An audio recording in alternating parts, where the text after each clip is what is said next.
knowing how it's like growing up not being normal, not ever feeling normal, always feeling like a minority. I think many people without visible conditions will face it in the same way, whether you're part of a religious minority or ethnic minority. It is feeling that you cannot truly put into words, right? It brought me to being curious about how I can do my little part in Singapore. Women plays an important role in terms of diabetes prevention, because women are the people who usually manage the meal planning at home, managing diabetes, because we usually also the caregiver at home, and also empower women with diabetes. Why? Because with further understanding about our condition as a woman with diabetes, it will improve our diabetes management in the future. Opportunity to also get to meet others. Today, I really vouch for peer support because when I was diagnosed at 13, I really felt alone. But when I got to meet fellow type 1, I was so, that's what I keep on doing right now. If there's someone who emails and wanted to reach out, I make time so that can happen. It's a form of healing. Welcome to Global Diabetes Insights, your go-to podcast for navigating the world of diabetes. I am Tino, a certified diabetes educator and a global advocate for non-communicable diseases. And I'm Kona, a global advocate and a medical doctor. Together, we're your hosts, dedicated to raising awareness, fostering open discussions, and creating a safe space for everyone affected by diabetes. Join us as we dive into empowering conversations with individuals living with diabetes, caregivers, healthcare professionals, and researchers. Our goal is to not only guide you through effective diabetes management, but also to inspire advocacy for proper healthcare access. So get ready for a journey of insights, ideas, and diverse perspectives. Let's amplify our collective voice and create positive change. Get involved, get engaged, and join us in creating the change we need. So welcome everybody to Global Diabetes Insights. Right. So thank you all. Welcome to the Global Diabetes Insights. So welcome to our podcast where we dive deep into the world of diabetes advocacy and awareness. So I'm thrilled to introduce our guests today, three ladies, incredible advocates from Southeast Asia. We have Candy connecting in Singapore, Anita connecting from Indonesia, and Johanna connecting from Philippines. But I know right now she's not in Philippines, she's in Cambodia. Because of the advocacy work that she does, they each bring a unique perspective and a wealth of experience in their efforts to empower and to educate the communities about diabetes. Join us as we explore their journeys, challenges, and triumphs in advocating for diabetes awareness and support. I think to start with, I will let everyone to introduce themselves briefly. Maybe I'll start with Anita. If you can introduce yourself to the audience. Thank you. Okay. Hi, everyone. My name is Anita Sabidi from Jakarta, Indonesia.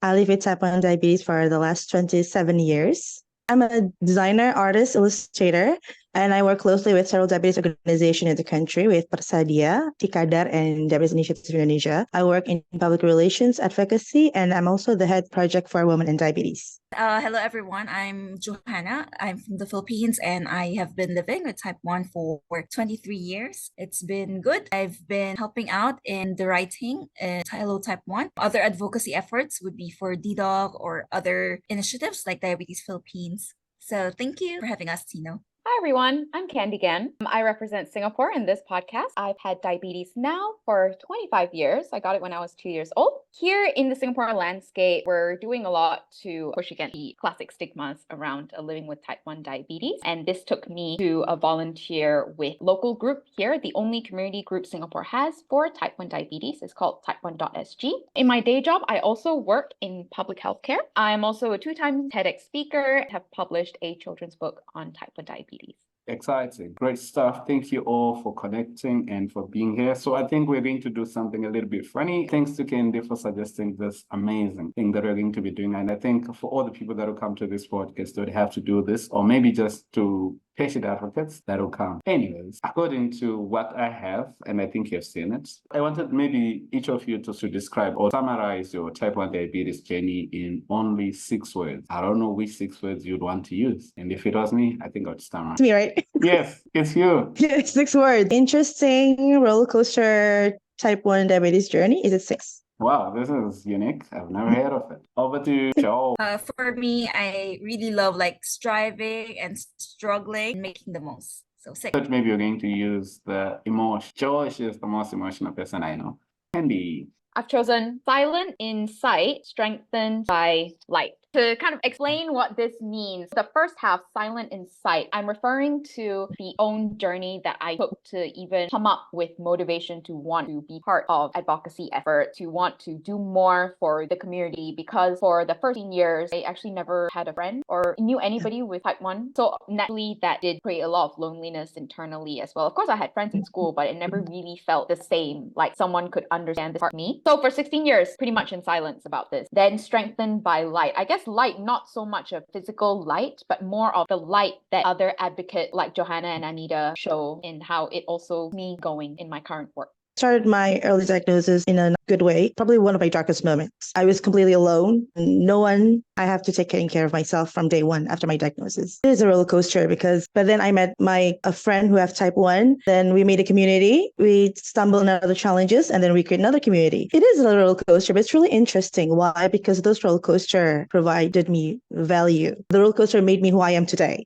Okay, about striving and struggling, like we know type 1 is not a smooth journey. As Anita said, it's a roller coaster ride, but that's why we're constantly striving and struggling at the same time with the ups and downs.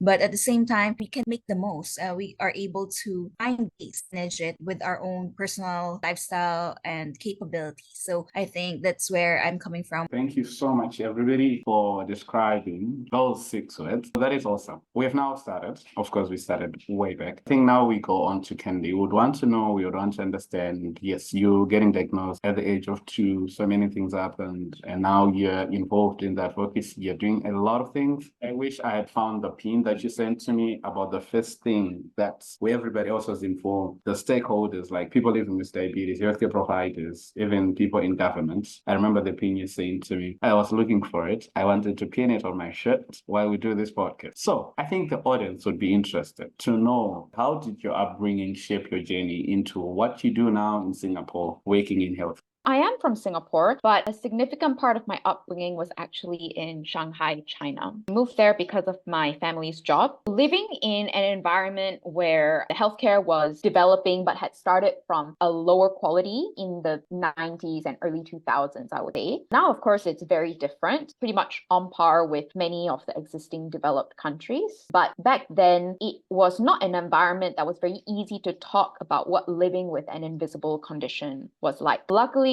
my brother and we were in an international school. There was a bit more open-mindedness across the students, across the teachers, but still my mom felt that diabetes is not an easy thing to talk about, and it was even harder to explain why such a young kid has it. So she only told the teachers that really needed to know. But whenever we visited back in Singapore, we also didn't want to disclose it because it was just very tough describing why a kid who was also not overweight or even at risk of type 2 diabetes had to live this way and had to do injections every time they had to eat. For the longest time, I never really talked about this part of my life, which formed, I think, a very silent view. Like I felt that this part of me was something I had to hide and always had to adjust for, so that as a kid, I could strive to just be like all of the others. Kids just like being accepted and fitting in. Knowing how it's like growing up not being normal, not ever feeling normal, always feeling like a minority. I think many people without visible conditions will face it in the same way, whether you're part of a religious minority or ethnic minority. It is feeling that you cannot really put into words, right? It brought me to being curious about how I can do my little part in Singapore, either attending type 1 events, now that I was brave enough to speak about my condition, actually bringing my family along because they also were not exposed at all to this kind of network. Till we moved back here in 2016. I came back after my study, so 2019. I only really decided to focus on healthcare because I did a master's in global health policy at the London School of Economics. But before that, I never really considered anything to do with healthcare because I never really thought that I could do anything with this condition that I had.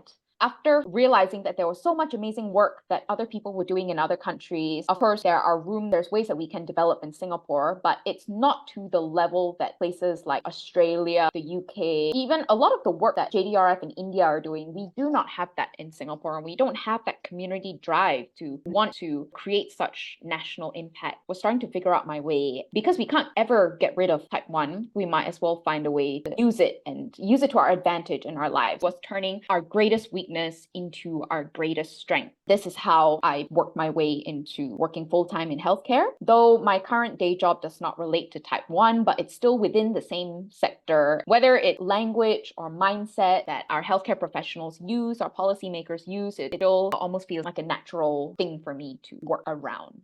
Thank you so much for sharing all this deeply with the passion. Everybody's got his or his own turning point in terms of like how we got involved in that advocacy work. We're inspired by your work. Anita, I don't know if you can tell us more about your journey as an artist and advocate for diabetes awareness in Indonesia. I know you work with a number of organizations doing diabetes, and I'm glad not organization. There are a number of them, but each and every organization, they have got their own only specializing on type 1 or maybe with children. The others are doing for the youth and the others. So I think it's all great because you work with authorities. So tell us about that.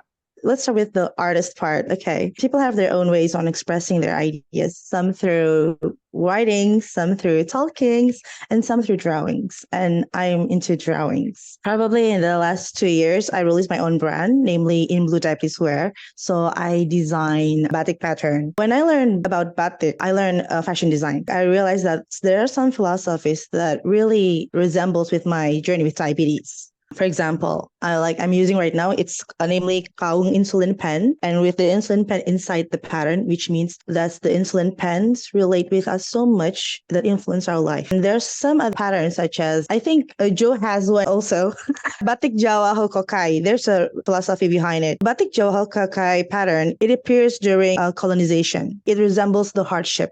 So Batik Jawa Hokokai with diabetes elements, with the meanings of, although we experience the hardships with diabetes, but it can also be beautiful. The reason why I designed batik patterns with diabetes elements because I want people to normalize the diabetes elements. Because growing up with diabetes, every time I took out my insulin pen or prickers or a glucometer, people are scared, people are terrified. I want to change that perception. This diabetes stuff that I'm bringing saved my life. It's beautiful. You don't have to be scared about it. So through the batik pattern, diabetes elements, aiming to change the perception of people towards these things because they are important that save our lives. And about advocacy, I work with 3 different organizations in Indonesia: Persadia, Persatuan Diabetes Indonesia, Indonesian Diabetes Association for International Relations, IKADAR, Children with Diabetes Association, and Diabetes Initiative Indonesia, for women with diabetes. For Persadia, we established the Young People with Diabetes community in 2013, along with Firas, who is also one of the young leaders coming from Indonesia. We recognize the challenges that we face as the young people with diabetes. Mainly in Indonesia, the people who are under the organizations are people above 50 years old. So we need this young people community to strengthen us on the challenges that we face as a young people with diabetes, with more wider issues such as in-campus, relationship, pregnancy, those kind of issues that are not being discussed before in the organization. So that's why we call ourselves as Persadia Muda, Young Persadia. We also establish the Women with Diabetes community because we feel the urgency of having the community. Since as a woman, we often don't know where to go. We don't know where to ask, especially when it's about women issues,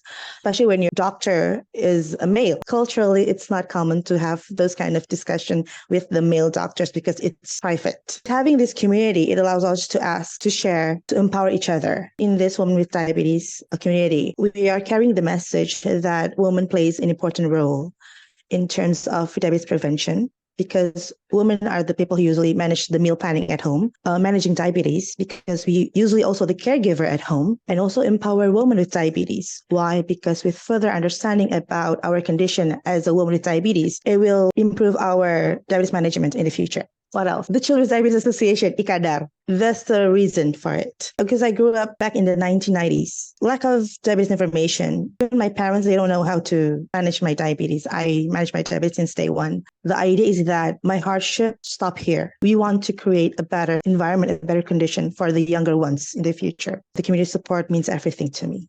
I think it's all connected to where we came from.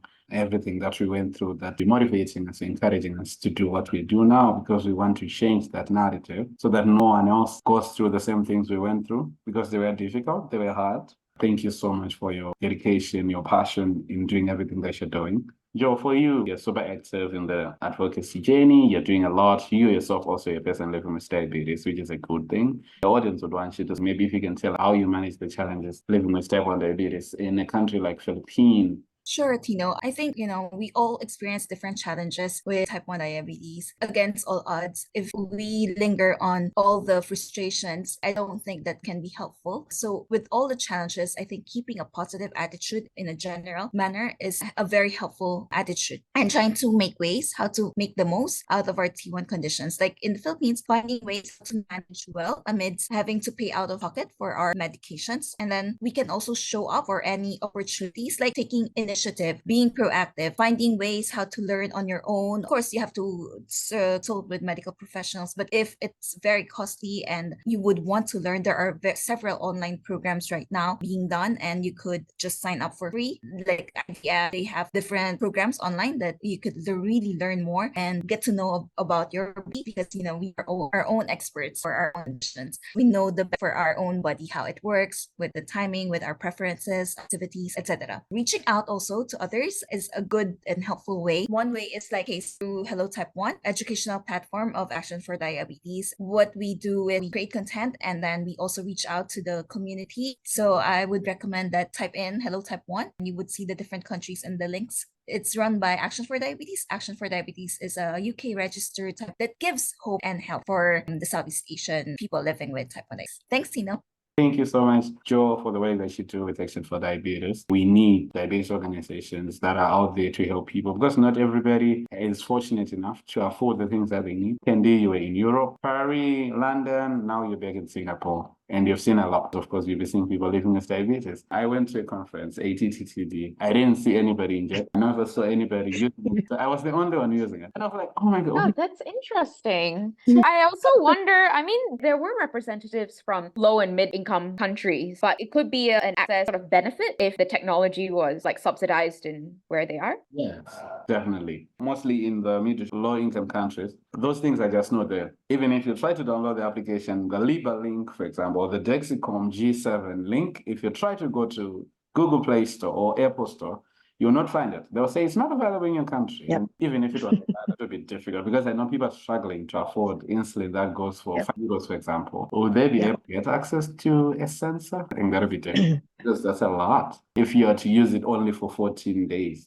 Candy, being a proactive as people living with type 1 diabetes, I know it's key to managing our condition, because we always have to be like experts of our own, like what Joe was saying, we need to be experts, because we are the ones living with this condition 24/7. And the doctor is probably seeing us maybe for 3 minutes or less. I don't know. Candy, if you try maybe just to tell us about the work in your TEDx, for example, you mentioned that you once gave 2 talks at the TEDx about the patient-centered care system. So I don't know if you'll be able to tell us a bit more about this now that we are centering on it. Yeah, sure. So I've done 2 TEDx talks. Interestingly, when I got the opportunity to do the first one, this was when I was studying my bachelor's degree at the London School of Economics. I didn't want to talk about diabetes at all first, because the task for people interested was that we had to go through a selection competition, and all of us would give about up to 12 minutes. Then the winner would get the speaking slot in the actual TEDx LSE conference. So I wanted to share something that I was proud of from high school, but it had nothing to do with diabetes. And I thought about it again, because on YouTube, there were so many people with brilliant, amazing ideas. And of course, the style of TED is that unlike regular like graduation speeches or keynote speeches, you don't hear the same TEDx speaker talk several times on YouTube. So I had to find an idea that was unique enough to pitch to the whole online world. And I felt that at that time,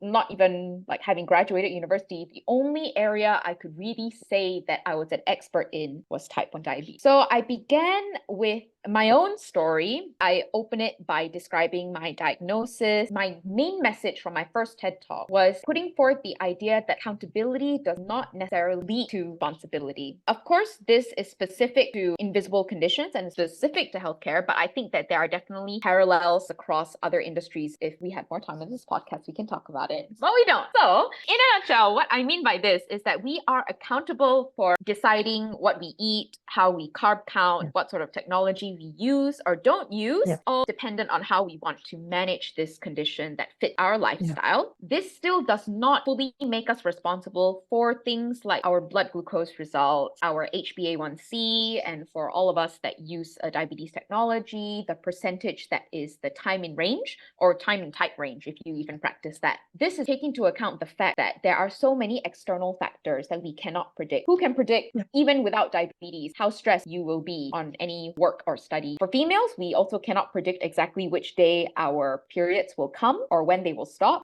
how painful the cramp will be. We can't predict when certain life stages throw us off our track. For instance, like changes in people's relationship statuses, issues in your homes, in your family, they can all add mental health risk and issues to us, and we will never know how this adds a burden onto managing glucose levels. The angle I was coming from was that despite how accountable we are in what we do, we shouldn't be seen as fully responsible for our diabetes indicators, if you will. Because if we did take that mindset, then this risks pushing us to a brink of what I call chronic burnout. And it's burnout that all of us will feel that's different. You're burnt out from work, burnt out from school, burnt out from taking care of your kids. It's something that we cannot just take a break from. And because I got the opportunity to talk, this is with a different organization because we don't allow repetitions in the same organization, right? In the second talk, I wanted to push this idea further into what implementing it will look like. After recognizing that there is no causal link between accountability and responsibility, then this makes it much easier to build stronger doctor-patient relationship, because if the doctor sees that the patient is not 100% responsible for their blood glucose readings, then what may matter more in their life? It could be returning back to a workplace that doesn't understand diabetes at all. So they will have to be prepared to explain themselves a lot,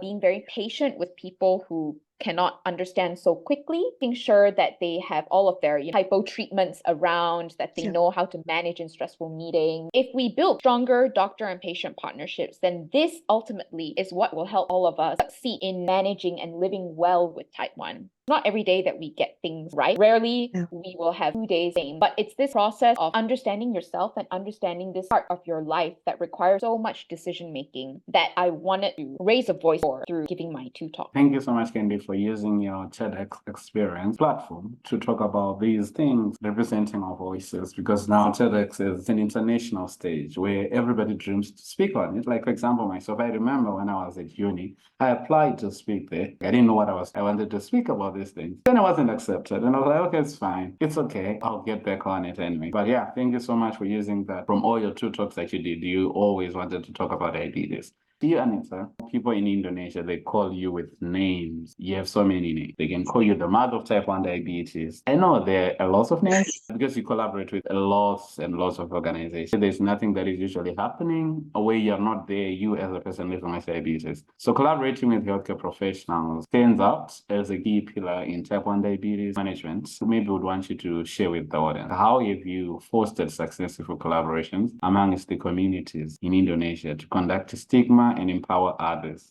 So I've been working with organizations since 2013, and we have our activities mostly located in Jakarta. But when we're talking about how to raise diabetes awareness across the country, what should we do? Indonesia consists of 17,000 islands, 38 provinces, 1,341 tribes, and 700 local languages. Each province has their own local languages, has their own socioeconomic challenges, has their own political situation, and they also have their own cultural differences. How to have our diabetes education accepted in their community? That will be the question. Back in 2022, we had the opportunity as a facilitator for our diabetes education in an event. This event invited 11 local health communities across the country, and I learned so much from them. For example, we have our carb count using a rice basis as our main menu. But when we tried to educate them about the carb count, they said, I'm sorry, ma'am, my province, our main menu is papeda, is made of sagu, not rice. So that's a sign that we have to adjust our guidelines to be accepted to each provinces in terms of diabetes awareness. So that's what we do. Last year in 2023, our organization got selected as part of the Health in All Policies Innovation Bootcamp, along with other 15 local health communities. One of the projects that we presented was Transition Project. We allow the rest of the 15 local health communities provide us feedbacks, inputs, brainstorming. One of the community proposed an idea of having a diabetes ambassador locally. Why? Because this young ambassador is part of the tribe. So he or she will be well accepted. He or she will be listened. it will also provide a sense of pride of the tribe for having one of their tribe member as part of us and delivering the education. It's amazing to hear a lot of inputs because for all this time, we are still focusing in Jakarta, centralized. But when we try to raise diabetes awareness locally, we need to collaborate with the local also. And that's what we're doing last year. We have Women in Diabetes workshop in 3 cities, Jakarta, Java Island, Denpasar, Bali Island, Manado, Sulawesi Island. We collaborate with the local health community, local healthcare professionals, and also with the local government. It's a huge success. We will conduct the same workshops across the country. Thank you. I thought maybe you're going to speak about all the 17,000 islands that you have. It's a lot. Yeah, that's a lot of work. Thank you so much. I was writing like programs, proposals to collaborate with organizations, and I'm glad that they are willing always to support the things that you're doing because these are amazing. Soon you'll be also traveling. Is it Madrid? For a conference to learn about how best you can support the women living with diabetes. Thank you so much for using your time, for dedicating your life to helping people living with diabetes. And now I think we will now move on to Joe. If you can tell us more about your experiences as an International Diabetes Federation Young Leader in Diabetes, what impactful programs or initiatives you've been part of. And I know, of course, you're going to share a little bit about one project for everybody to be part of the young leaders you'd have proposed with the project. So if you can tell us a little bit about that. Thanks, Tino. Yes, the IDF program was helpful in that it opened my eyes. That was the first time I heard about advocacy and also the first time I saw a colorful sea of people living with type 1 diabetes. I was pretty shocked. What? We can do advocacy? That's not something for young ones, living with type 1 where you just know quite a few type 1. So back then, 5 years ago, the Young Leaders program helped me implement Project C as support, E, education, A for awareness. Support, like when you get to catch up one-on-one or in a group, that's a form of peer support where we can learn with each other's diet. And we can also educate one another for best practices, share, our notes, what solutions we can do, how we can problem solve the practical way. Project C happened through the support of Diabetes Philippines, Insulin for Life, and Insulin Donation from my fellow YLD. So during that time in my YLD, I was so shocked that my fellow YLD got a lot of insulin because they're like so they have extra insulin and they gave me. So okay, I'll share it to my friends. That was really uplifting because I felt touched, like, wow, this can happen. So likewise, that's how I do whenever I receive, I also give back. I share what I have, and that's an opportunity to also get to meet others. Today, I really vouch for peer support because when I was diagnosed at 13, I really felt alone. But when I got to meet fellow type 1, I was so, that's what I keep on doing right now. If there's someone who emails and wanted to reach out, I make time so that can happen. It's a form of healing as well to embrace our condition better. Thank you so much, Joe, for sharing that with us. Remember when you came to IDF, when you spoke about this with the newbies, we as part of the IDF, joined the IDF late, you cried, you were emotional. Thank you so much because you're speaking from your heart and everybody was silent. It was inspiring. Thank you so much, everybody, for sharing about your advocacy journeys. And now we'll move on to maybe focus a little bit on your healthcare access challenges that we have in Indonesia. We know there are a lot of geographical barriers. You mentioned that there are thousands of islands in Indonesia and different political issues, different governments, different healthcare systems. I think that was one of the reasons why you said you wanted to move to live closer to the city. You wanted to live in Jakarta because of that you are now living with. What are some of the challenges you are currently tackling as you're working with a number of people living with diabetes? And how are you leveraging the digital solutions to do so with the work you do? Healthcare challenges in Indonesia interesting because we have this national insurance and our national insurance covered for the lab works, for the medicine, including insulin, and also for healthcare professionals, the doctors are also covered by the national insurance. But we are lacking healthcare professionals who understand about type 1 diabetes. As a reference, we have 8,000 type 1 across the country, but we only have 51 pediatric endocrinologists. Last year, we launched a program called Pengampuan Program. It's a training we train the GP and educators about diabetes. We're also expecting the person with diabetes who are using insulin to go to a certain hospital because this hospital are the hospital who receive training about diabetes, knowledge about insulin and so forth. It's a lot of homework because of our geographical condition. We have a lot of primary health care across the country, but we can only pick A and B hospital in each province. It's really challenging because as a community member, I wish that I can protect all of my community members. I wish that they are safe, they are protected, they have everything they need, they can survive. But we have that challenges. We have this digital health solution as part of the program as well. We divide it into age groups. For children, we have Primaku app, and for young people with diabetes, we have another app. For Primaku app, it is for the caregiver, for the parents. So they input their blood sugar kit's number in the app. They will register the kid for future appointment. So they still need to have physical consultation every month with the doctors. But with the data collected already for the last month through that app. For the young people with diabetes app, it's quite different. Why? Because they have coaches inside that app. These coaches will provide you nutrition advice and workout advice and also mental support advice, but not medical advice because we still encourage them to visit the doctor every once a month for the meds collection. However, nationwide, we'll only have one app available, namely Satu Sehat. So this all health app in the country will be consolidated, linked with Satu Sehat app. And that's what we're still working on. Thank you so much, Anita, for sharing that. This is not fixed now. It's something that you're living. It's something that you're doing. You're some women for one woman. We are grateful because this work that you do is just amazing. We'll now move on to Joe. What are some of the top type 1 diabetes challenges in Philippines? Were there any solutions you saw that were successful? Those that you feel like these ones were not successful, or those that failed, probably with the efforts that the government is putting into the work? Over to you, Joe. In the Philippines, we have insulin access and limited access to technology. So there is inadequate health financing. So we have to do out-of-pocket expenditures. But the good progress is over the years, there's a reduction for the prices of insulin. So I'm very grateful. I've witnessed that. So I have smiles whenever there's reduction. And again, spending out-of-pocket for test strips, lab tests, insulin, etc. These are quite heavy if your goal is to have an optimal care. So if we compromise and ignore optimal care, this makes us vulnerable to experience early onset complications. Personally, it pains and scares me to witness when young ones experience difficulties at an early. Another challenge would be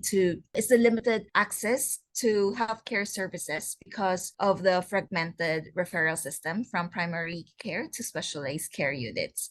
Some of the solutions that I find helpful would be the diabetes camp initiatives from different foundations, meeting fellow type 1s and also learning some of the techniques. I just hope that more of these events can happen so the education can enforce. This is amazing. Things are really different from the countries that we are from on trying to address these healthcare access challenges in our different countries. We heard from Indonesia, we also heard from Philippines. Hindi would want to know if you could share with us about any initiatives or programs that you're involved in to improve healthcare access to people living with diabetes in Singapore. I think we'd be a little bit interested to know.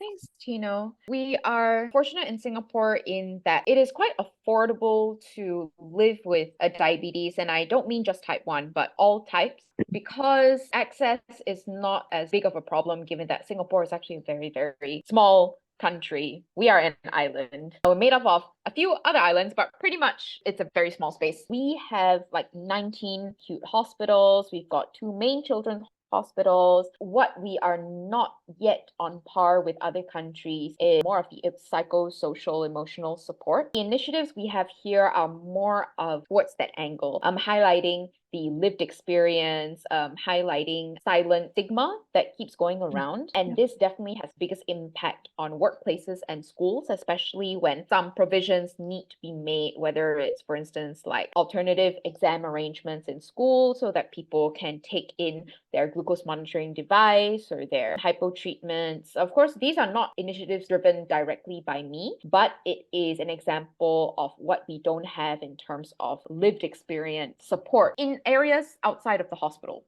for diabetes. Something we are working on now is coming up with possibly a language campaign that we may run in November this year, because we had just had a special engagement event for the type 1 community in November of 2023. This included lived experience sharing combined with healthcare professionals on a panel. So I was representing the type 1 voice, and we had a dietitian, an endocrinologist, and nurse on the panel. And this was bringing together stakeholders across our entire ecosystem. And it was the first time we had government representatives, pharmaceuticals, and patients all grouped together on different tables so that they can all do their own sharings after the main panel discussion. One of the follow-ups is to look more into the language matters area. Of course, it's a global movement. In Singapore, we're trying to find our own version of it. And this is something quite high on my aspiration for type 1 in Singapore. Something else we are actually waiting on currently is a policy decision whether to subsidize continuous glucose monitoring devices for type 1. We submitted some patient survey feedback to the government exactly a year last year. They haven't officially gotten back to us, but what we have preliminarily heard from their economic evaluations is that they did not see it cost effective for everybody living with diabetes to use it, meaning that right now it is entirely out of your own pocket. What we don't know yet is what they will decide for specifically the type 1 community. So I have all my fingers and toes crossed that there is some subsidy, because anything is better than nothing. Fingers crossed. I think everybody resonates with that, of course. Anything is better than nothing, right? Even if people to get a subsidy, like if it's just, they're just covering maybe $1. Enough, but I mean, we wouldn't want that anyway. In most cases, like when you're doing advocacy work, when you're proposing a budget or proposing to have anything subsidized, the government wants to know what they are in to get for it from anything. And if, I mean, they're putting money on the table, they're putting money. So if they know that could actually save much cost, we believe we are just keeping our fingers crossed. If you need anything from us, Candy, from the Global Diabetes Community, because we're global, right? You can reach out to us. Singapore has this, Indonesia has this. These are things that they're doing to try and ease the burden for people living with diabetes in their own community. This is what we want. This is what we live for, right? So that things will be better, like in the near future, of course. But now we want personal motivation from everything that you are doing. We're starting with Anita. Anita, your dedication to increasing diabetes awareness through art is inspiring, as we said. If you can tell us more on how you find personal motivation when days get tough. You've drawn me countless times. You draw people. If you go to the hospital, you're waiting for something, you want to draw something. You want to keep your mind busy. You want to do something. If you can tell us, Anita. Tina, you know me too well. I express my ideas through drawings because I just need to transfer my energy into some baking or writing or drawing. For example, when I'm having burnout, my last resort was my community. So I WhatsApp my community and chat with them. I'm having a burnout. And then they give me ideas, they share their stories, and it's really uplifting. And I got an idea for a drawing. For example, like this one, I don't know whether you can see it. It's two hands holding on together, and the blue one actually represents the community. I know that having diabetes is a 24/7 job, non-stop. We have to survive. And sometimes we often feel very heavy. We had burnout. I remember that Don and Renza from DDoc used to say this: find your tribe, love them hard. It means a lot. Yes. The community, the tribe, they're my biggest supporter. Like Tino, Candy, and Joe. I mean, you guys are my biggest supporter because I know that you understand what I've been through, because we're in this together, although we're not in the same country, but we experience the same thing. And that means a lot. No judgment. I just know that you're there. Thank you for putting it beautiful like that. Thank you so much. That means a lot to us if you're giving us a shout out like that. We need each other. We are stronger together. Usually we say there's nothing about us without us. And I think that was just an hashtag that was used. We want to plead our case to the healthcare professionals who are usually doing conferences without us. Back in the days, there were no people living with diabetes at diabetes conferences. And I wonder whom they were doing them for. I don't know. Maybe they were trying to catch up with us, because we need to work. We need to be in a room together. So much for that. For finding motivation in all that you do. Even if you do something, you'll find time to draw something, and you've drawn so many drawings, which is great. So we are inspired. Thank you so much for using your talent to help raise awareness for diabetes. Joe, we want to find personal motivation from you. What inspired you the most, and how do you bring that inspiration to your advocacy? I think what inspired and changed me the most is also I have received help from others. Others have encouraged me even when I have a lot of self. And true enough, type 1 diabetes can be overwhelming and we need help from others. I would say right now it's a privilege, to pay it forward in whatever ways. Could be small, big ways, big gestures. I always believe that the slightest help makes a big difference. I second, nothing about us without us. Thank you so much, Joe, for sharing that with us. We're a global village. Everybody has got a different talent. Whatever skills that you have, we need to bring them together on the table so that we can come up with something great, as it should be. We move on to Candy on personal motivation. Remember one time that I reached out to you to say if you could share a story. I'm saddened that that article is not yet even published, but it will be published soon. Currently, I know you're involved in various initiatives developing Singapore's type 1 diabetes landscape. You are not a part of back in the days. Why do you do, or why are you doing what you're doing now?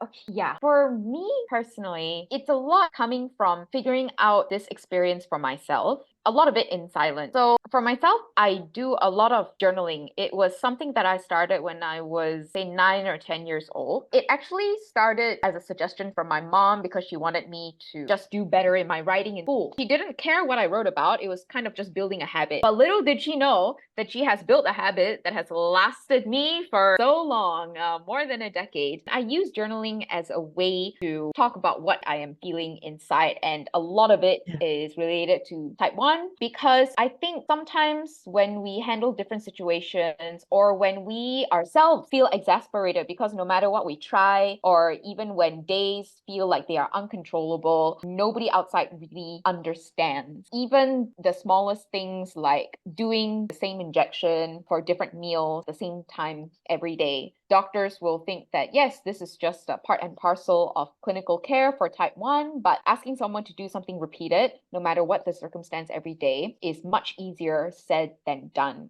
The number of kids getting diagnosed with type 1 globally is not going to go down in the next immediate years. So for me, the personal drive is the hope that if we all live with the condition now, then I think the work that we put in and the time that we put in to manage ourselves is worth it if there will come one day where kids do not know what it's like to live with it anymore. Whether it's a cure, whether it's prevention right from the start. For me, I think because I'm looking at it from a view of having it for so many years, it's something that I would not mind continuing on if it means that in the future other kids won't need to go through the same. Actually, I developed little interest in writing spoken word poetry, and I only started performing my poetry in university around the same time when I started doing my TED Talks, because I didn't know that it's something people might be interested in listening. But I only read my poem about diabetes. Well, I've written a few, but I read one of them to the right audience for the first time only last November. So I've written it for years, and only then could I read it to the right audience because we had the different stakeholders in the room that were all working on type 1. And I'm not sure whether we have time in this podcast, but maybe towards the end, I can read a piece here and you can see if you want to include it in the recording. Because of the interest. So I think I have a bonus question for each and every one of you. With the conversations we've had in the past. From Anita, I think I would love for you to share this with us about women in Indonesia not being allowed to travel without someone. Especially, I think if you have a chronic condition, that you'll not be allowed to travel, to leave the country without maybe your husband or somebody else watching over you. Is that just for women? Do you think it's fair? Anita, over to you. It's very cultural. I think I talk about it in our first Zoom. It's about how the tribe, the culture see us as a woman. I used to say that as a girl, we often being unseen, but when you have chronic conditions, you're being seen as a burden. And when you travel with your chronic condition, you will add another burden because first, we'll have someone to accompany you. Or second, if you do travel alone, you will create anxiety for your family back in the country. So it's very cultural, and I think it's understandable. Why? Because looking back, I realized that it's because they don't know. They don't know that I can manage my diabetes, that I survived for so many years with diabetes. I can manage it well. I will be okay. I can travel by myself. myself, I will be okay. It's not an easy process because you just have to showcase for so many years for not being hospitalized for so many years, and then they will have your approval because you have to confirm that you're healthy enough to travel by yourself. I can have kids, I can travel, I can survive with proper diabetes management. Sometimes people just need those kind of proof or assurance.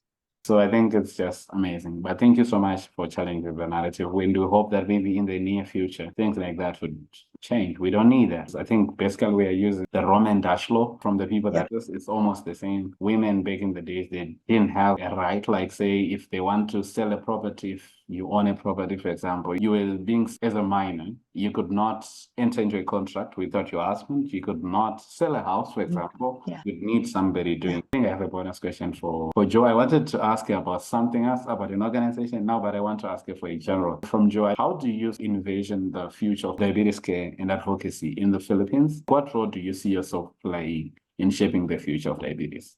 Wow, that's a big question, huh? Yeah.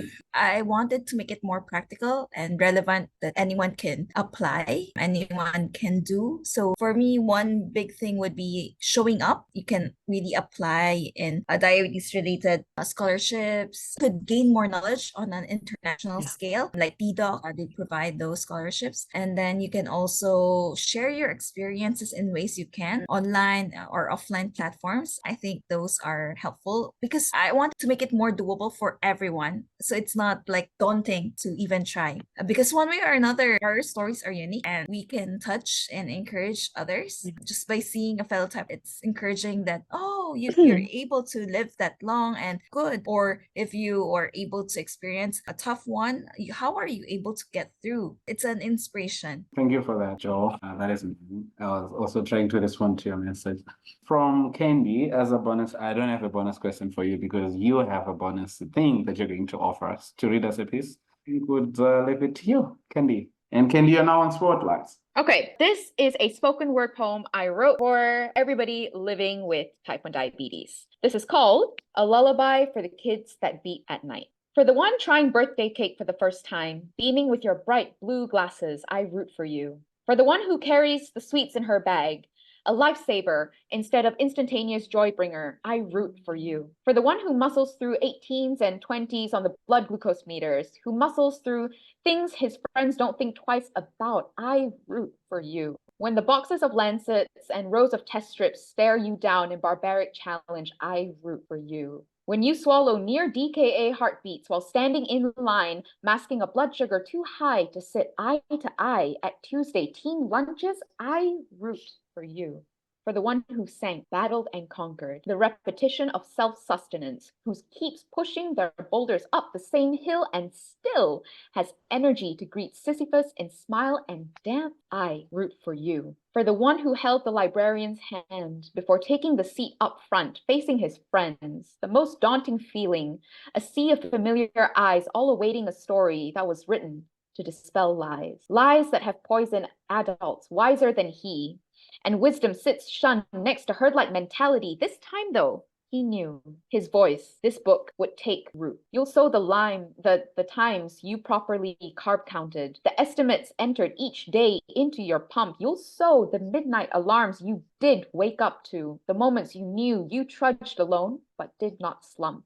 You'll sow the fervent mornings, dousing coffee with sourdough bread, taking the last few minutes for a sight change and marching off to work despite feeling like lead. You'll sow the matches you played, the adrenaline seething for all anyone around you knew. Injecting was just like breathing. You deserve to be seen but not oogled, heard but not deafened, held but not beholden, moved but not swayed. You deserve every inch of this fresh air, every jump and attempt at pursuing the boring things, every emotion the years of type 1 discipline held in tourniquet. You deserve every gosh darn damn this world has to give, nothing short of the same cheer Olympic gold medalists receive, the competitions you enter. They're the hardest of the lot. Nothing beats fighting against yourself every day, because that's all you've got. I've rooted for you, so don't you forget this too. Years from now, when your souls have grown seasoned, your fingertips thick and dry, eyes slightly beaten, you'll see small warm bodies clutching insulin pens that you too, decades prior, had been given. You'll sow the smiles you wrestle to hand them, rip like plasters off skin that no longer groans when punctured, And you'll tell them, like someone once did long ago, I'm rooting for you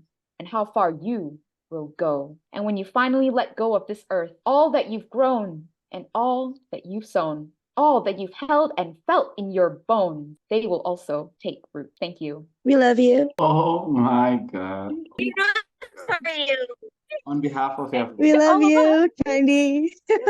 I just wanted to say a huge thank you for sharing your spoken word poetry. I wrote for you. I think that's the title. I don't know. It's incredibly moving. It speaks volumes to the diabetes community. And for everybody who's going to watch this, well, they're going to laugh it. So thank you for using your talent to inspire and uplift others. For your contribution, we greatly, greatly appreciate you for that. I think I would need maybe each of you to share like your last words of wisdom or advice to the people that are going to watch this. And for this, we're going to start with Joe. Over the years, we know our bodies best and that we have unicorn moments, like the 100s, wise moments that are so frustrating. So I want to stress out that it's okay to acknowledge those great moments as well as frustrating experiences. I really find it helpful to keep a positive attitude and continue to reach out to others even when you're in a good shape or in a bad shape. So it's healthy in both ways. Now we move on to Anita. Prioritize yourself because you're precious, you're important, you're valuable. Don't take the society's perception. You can do your best because it's for you. Growing up with diabetes, around stigma from society, it's really hard to focus on yourself because you want to feel accepted in the society. And sometimes you try so hard, even forgot to prioritize yourself. When I'm doing the transition project, it's where the young people with diabetes having this camp, they share their stories. For all these years, they're having their parents managing their diabetes. And then where